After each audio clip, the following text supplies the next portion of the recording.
The world inside the glass and steel building was a world of sharp angles and straight lines. It smelled of fresh coffee and expensive perfume mixed with the faint, clean scent of floor wax. This was the kingdom of Nexus Innovations, a place where ideas were currency and ambition was the air everyone breathed.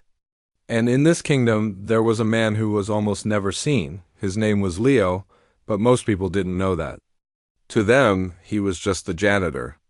He was a man in his late 50s, with a quiet way of moving and eyes that seemed to notice everything without ever judging.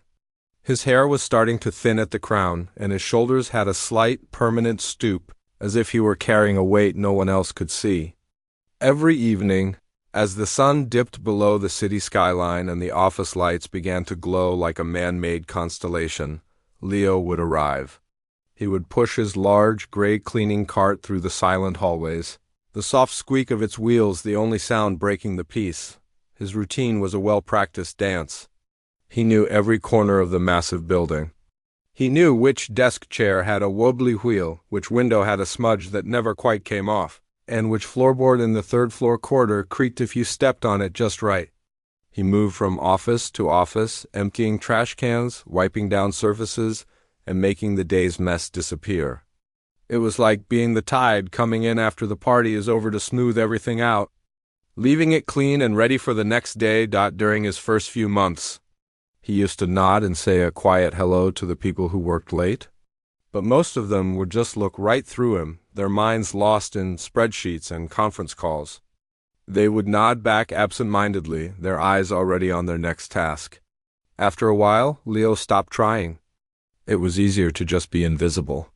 He became part of the building's background, like the potted plants or the abstract art on the walls. One evening, a group of young executives burst out of a conference room, laughing and talking loudly. They were dressed in sharp suits and crisp shirts, their faces flushed with the excitement of a successful presentation. They were the future of the company, bright and shining, and they moved with a confidence that filled the space around them. Leo was busy polishing the glass door of the conference room, his rag making slow, steady circles, the young man in the lead. The one with the perfectly gelled hair and a tie that screamed expensive was telling a story, his voice booming. He was so focused on his friends, on being the center of their attention, that he didn't see the small trash can Leo had placed in the hallway. He bumped into it, sending it tumbling. A used coffee cup and a crumpled-up napkin spilled onto the pristine, white marble floor. The young man stopped his story and looked down. He didn't apologize. He didn't even seem annoyed. He just looked at the mess, then at Leo, who had already stopped polishing. A small, almost invisible smirk touched the corner of the young man's lips. He gave a little shrug as if to say, "That's what you're here for," and then continued his loud story as he and his friends walked away, stepping right over the mess. One of the women with him, a young lady with bright red lipstick, let out a short, sharp laugh. It wasn't a cruel laugh, not really.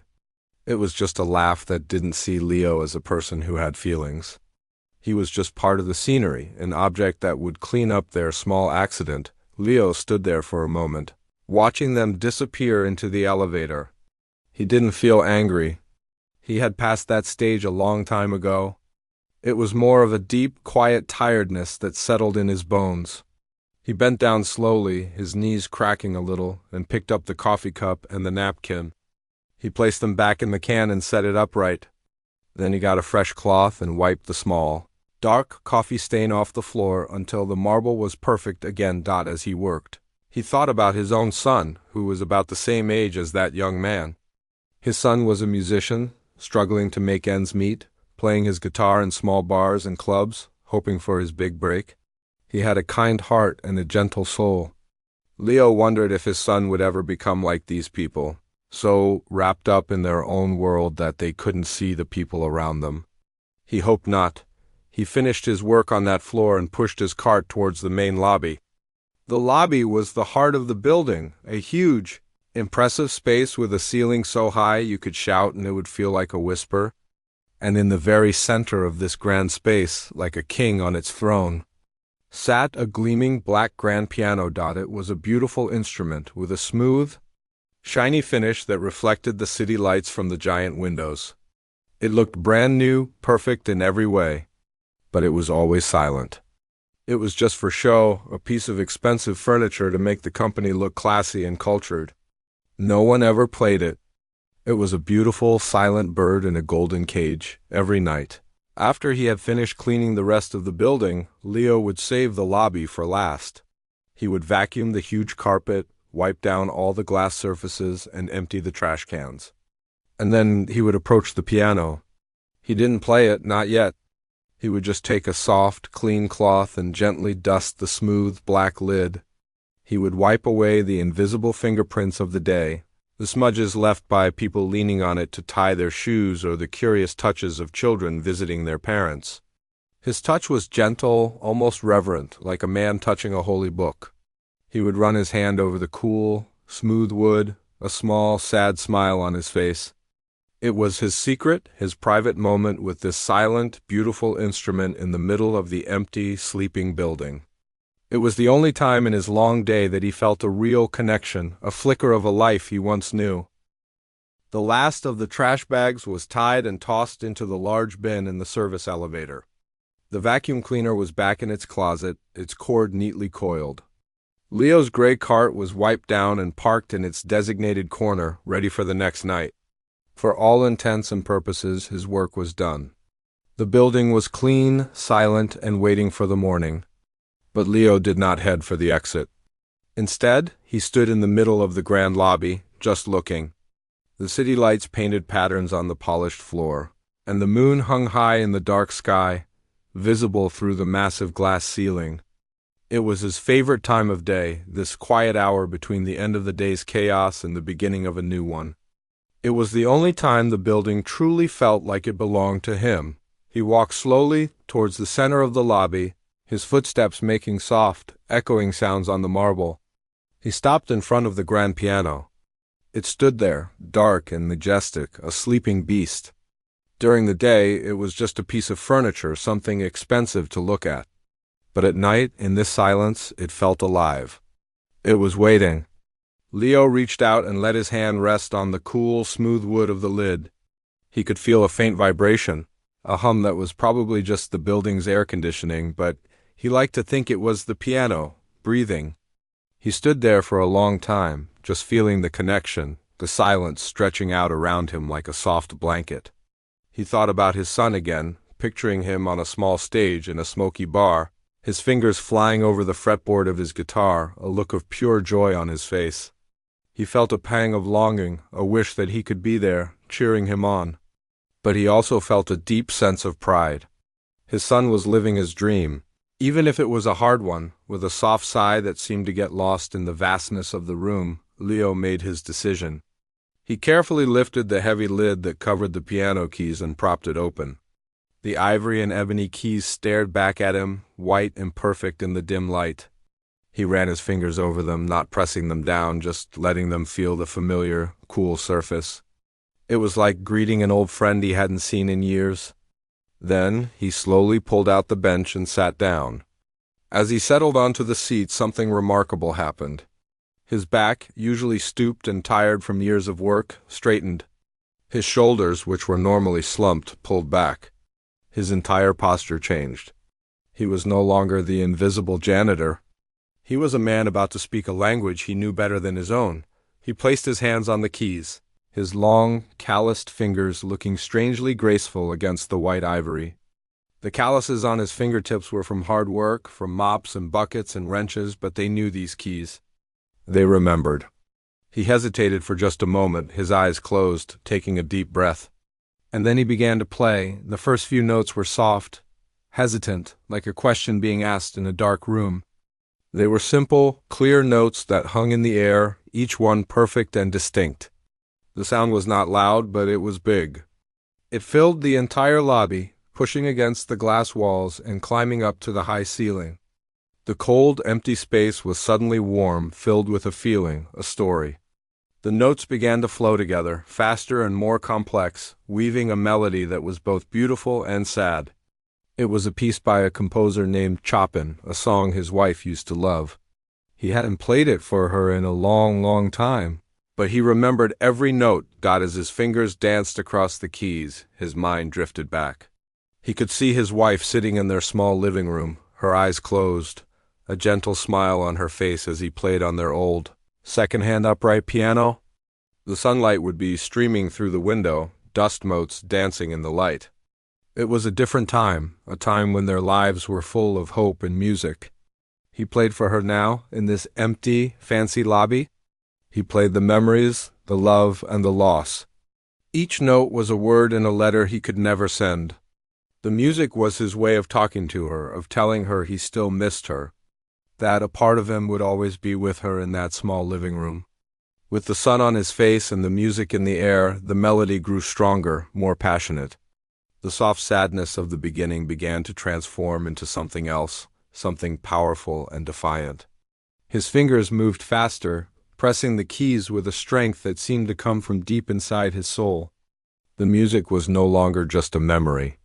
It was a declaration. It was the sound of all the words he had never said during the day, all the times he had been ignored, all the small indignities he had quietly accepted. It was the voice of the man who cleaned up their messes and made their world perfect, only to be looked through as if he were made of glass.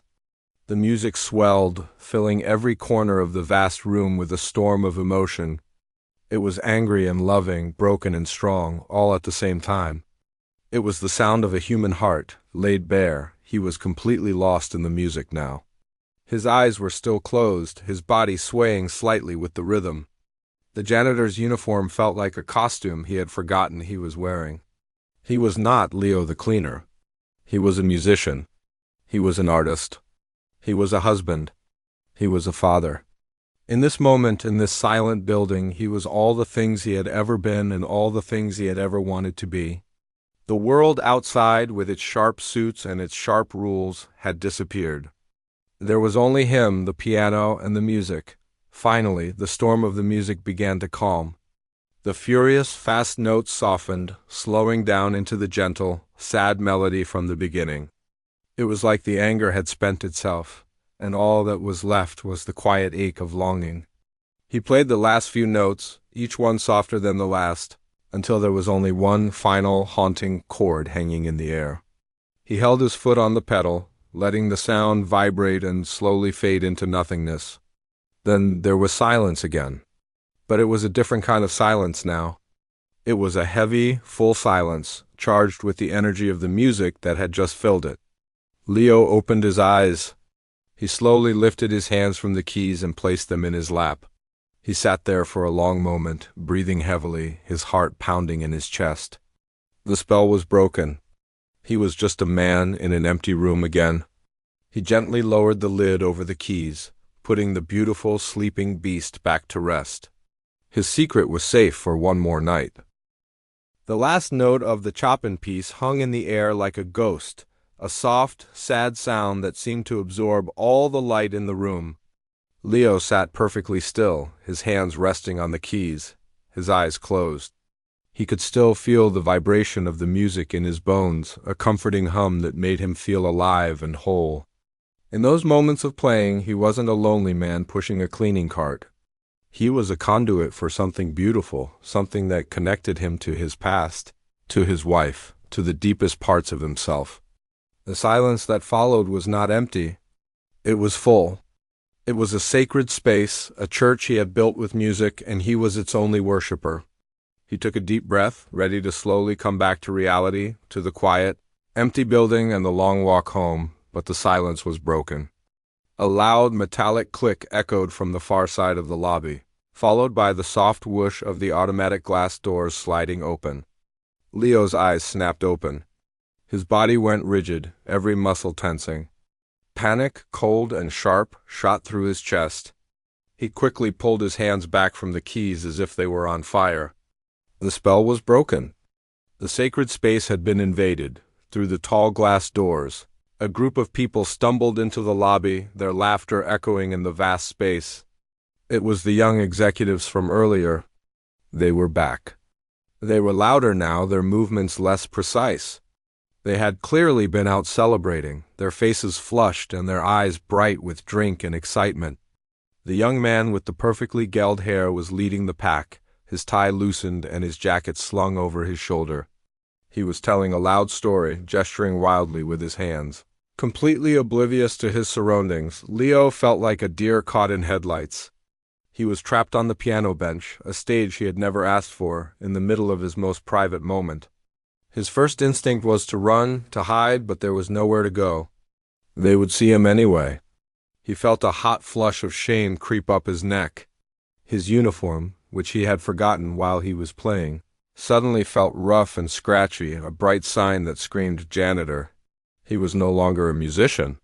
He was just the cleaner, caught where he shouldn't be. The group of executives was halfway across the marble floor when one of them, a young woman with bright red lipstick, held up a hand. She said, her voice slurred slightly. Listen. They all stopped talking. Their chatter died down, and in sudden quiet they heard it. The soft, fading echo of the last chord Leo had played. They all looked around, confused. Their eyes scanned the empty lobby, past the modern sculptures and the potted plants until they found him.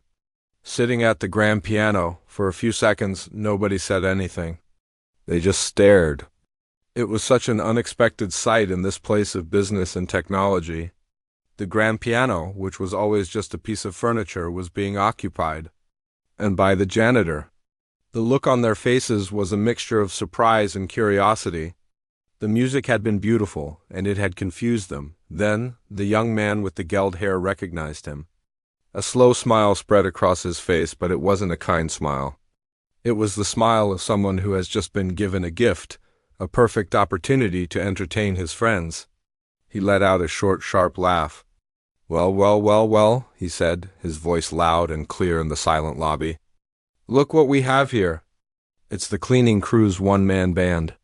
The woman with the red lipstick giggled, covering her mouth with her hand. Another one of them, a tall young man with glasses, just stared, a smirk playing on his lips. They closed in around the piano, forming a small, mocking audience. Leo felt his face burn with humiliation. He wanted the floor to open up and swallow him whole. His private world, his one escape, was being turned into a joke. What's the matter, pal? The young man continued, walking closer until he was standing right beside the piano. He leaned on the polished wood, his expensive shoes just inches from Leo's worn-out work boots. Did you think no one was here? Don't worry, we won't tell anyone you've been touching the company's expensive toy. He winked at his friends, who laughed again. It was a cruel, pack-like laugh that made Leo's stomach clench. I bet he plays a mean chopsticks, another one of them called out from the back. This brought another wave of laughter. Leo didn't move. He didn't look at them. He just stared down at his hands, which were resting in his lap. They were the hands of a working man, with calluses and scars. Just a few minutes ago, these same hands had created something beautiful. Now they felt clumsy and useless.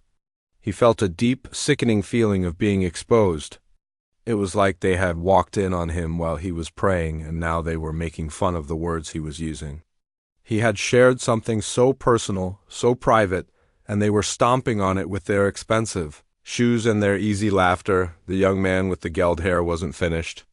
He leaned in closer, his voice dropping to a conspiratorial whisper, though it was still loud enough for everyone to hear. Come on, give us a song. Something we can dance to. How about the Janitor's Blues?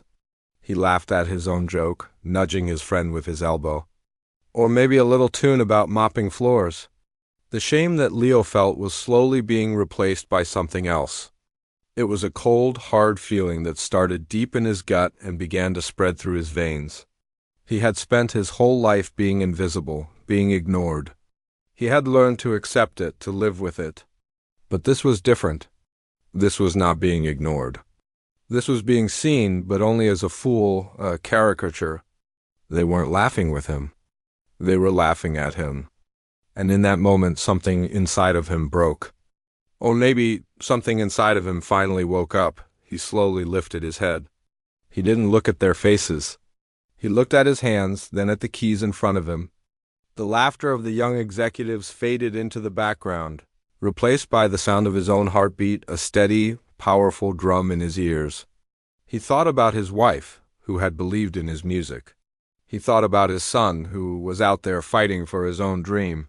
He thought about all the years of silence, of being quiet, of being small. He took a slow, deep breath. And then, with a calm, deliberate movement, he placed his hands back on the piano keys. The laughter stopped.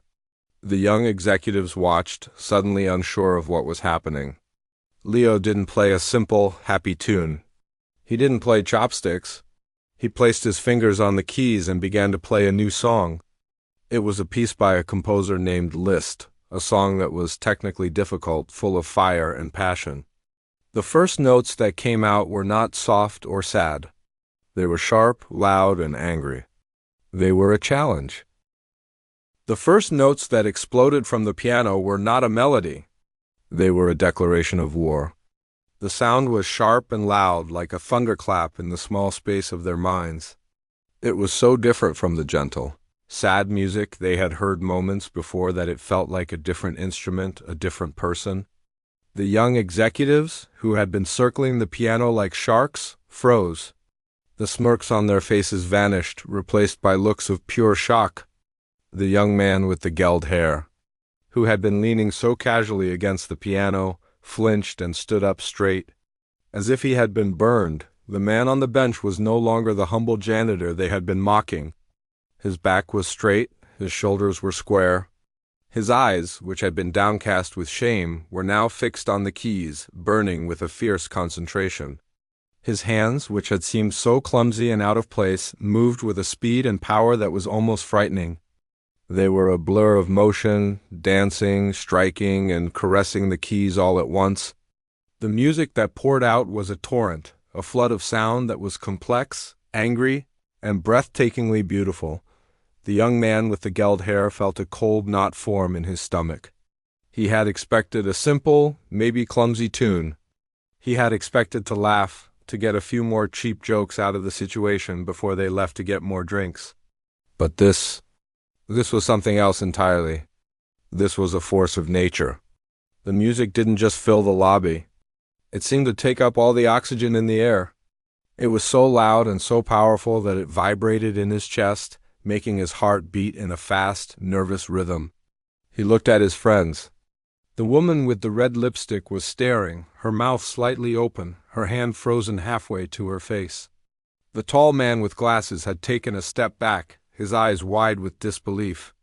They were all trapped.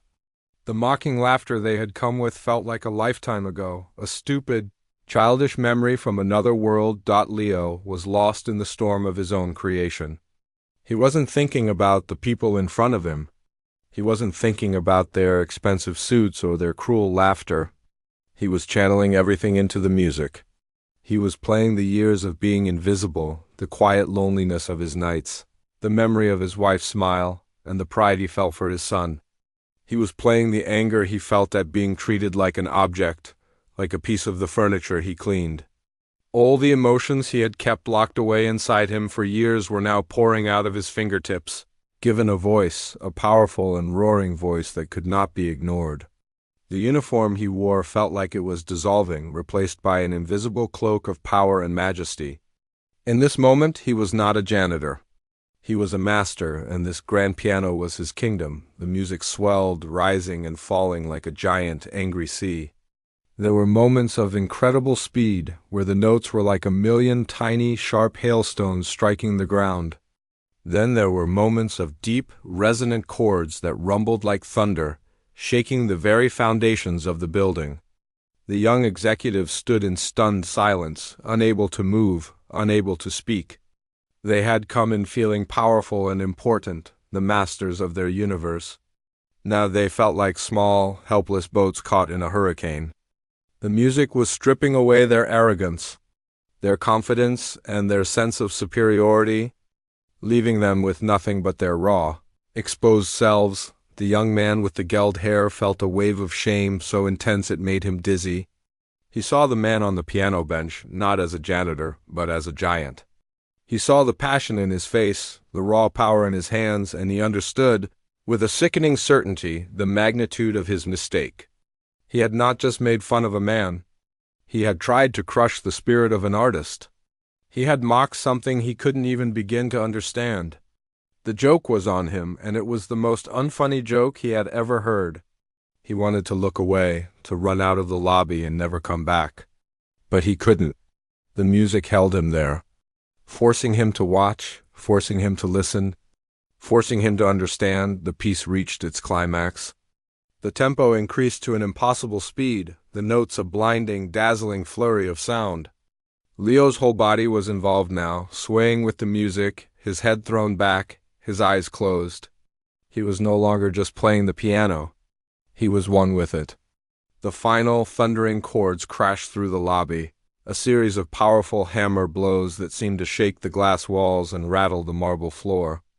It was the sound of a fist banging on a door, demanding to be let in. It was the sound of a heart breaking and being reborn in the same instant.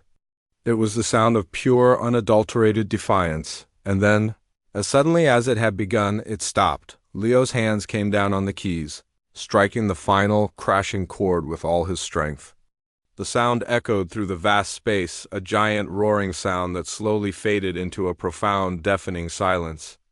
The silence that followed was heavier and more powerful than the music had been. It was thick with unspoken words, with the electricity of what had just happened. Leo sat there for a moment, his chest heaving, his hands still resting on the keys. He was breathing heavily as if he had just run a marathon. The spell was broken. The storm had passed.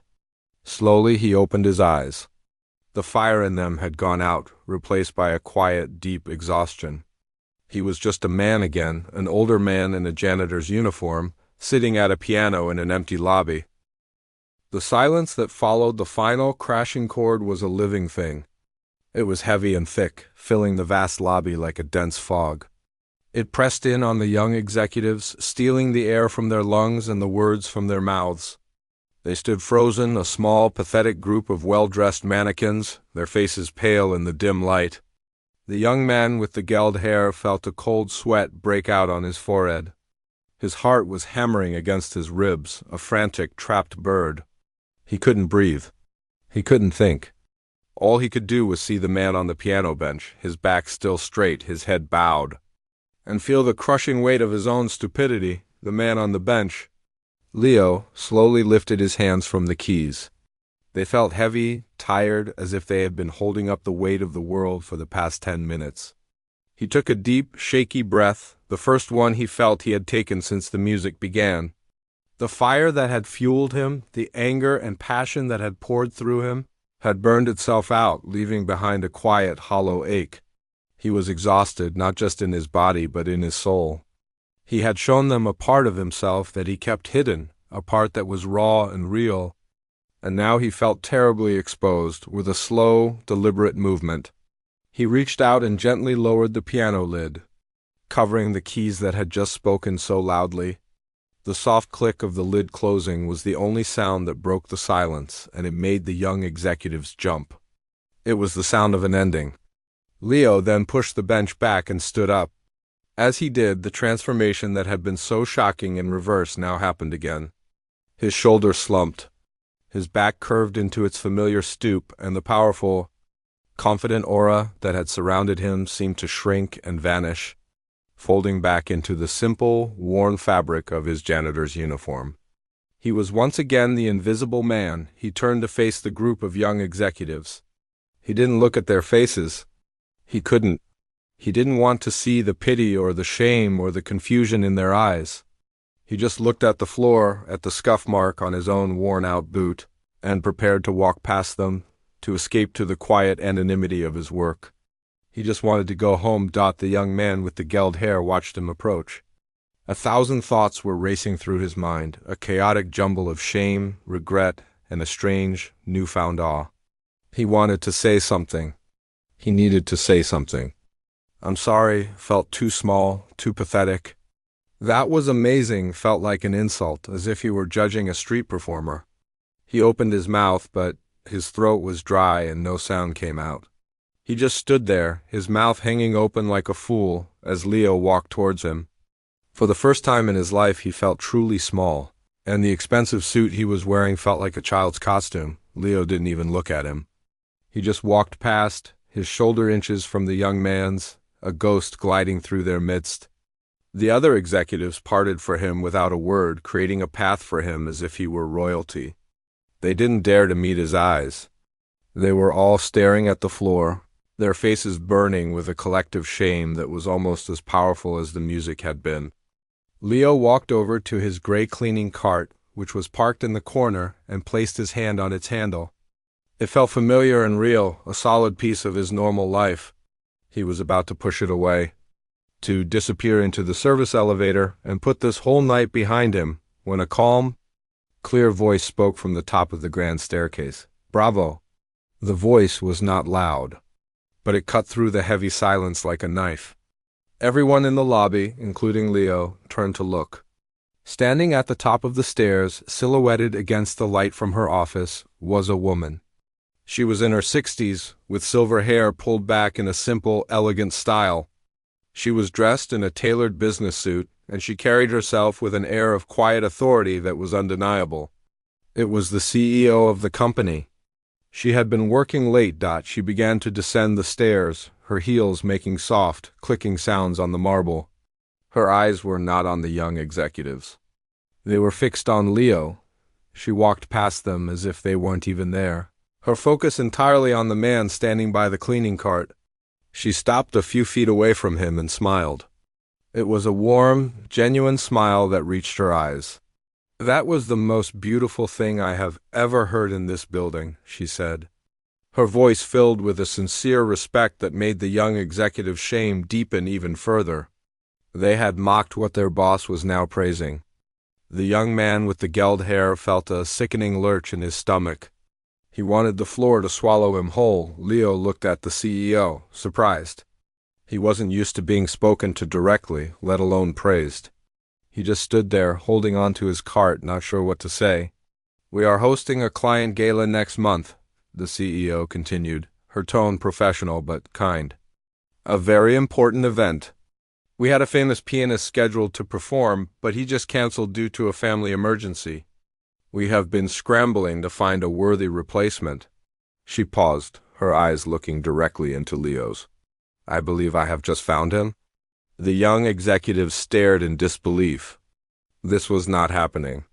This was a dream. The woman with the red lipstick whispered something to the tall man with glasses, who just shook his head, his eyes wide. The CEO held out her hand to Leo, not in a handshake, but in a gesture of invitation. "We would be honored if you would perform for us, mister?" Leo looked at her outstretched hand, then at her face. He saw no pity there, no condescension. He only saw respect. He saw a person who had heard the music and understood the soul behind it. For the first time that night, a small, real smile touched Leo's lips. It was a hesitant, fragile thing, but it was there. "Leo," he said, his voice quiet but clear. "My name is Leo." "Leo," the CEO repeated, her smile widening. "It's a pleasure to meet you. We will be in touch." She gave him a final, respectful nod, then turned and walked back towards her office.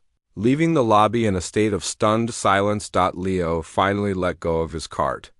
He gave one last, sweeping look at the group of young executives. He didn't look angry or triumphant. His look was calm, almost sad, as if he were looking at a group of children who had just learned a very difficult lesson. He gave them a small, knowing nod, then turned and pushed his cart towards the service elevator. The doors slid open, he stepped inside, and he was gone. The young executive stood in the middle of the lobby, alone with the ghost of the music. The young man with the gelled hair finally found his voice, but it was a hoarse whisper. Who was that?" he asked, to no one in particular. None of his friends had an answer. They just stood there, in the beautiful, silent lobby, their worldview shattered into a million pieces, forever changed by the man they had laughed at, the man who had cleaned their floors and then played their souls like a piano.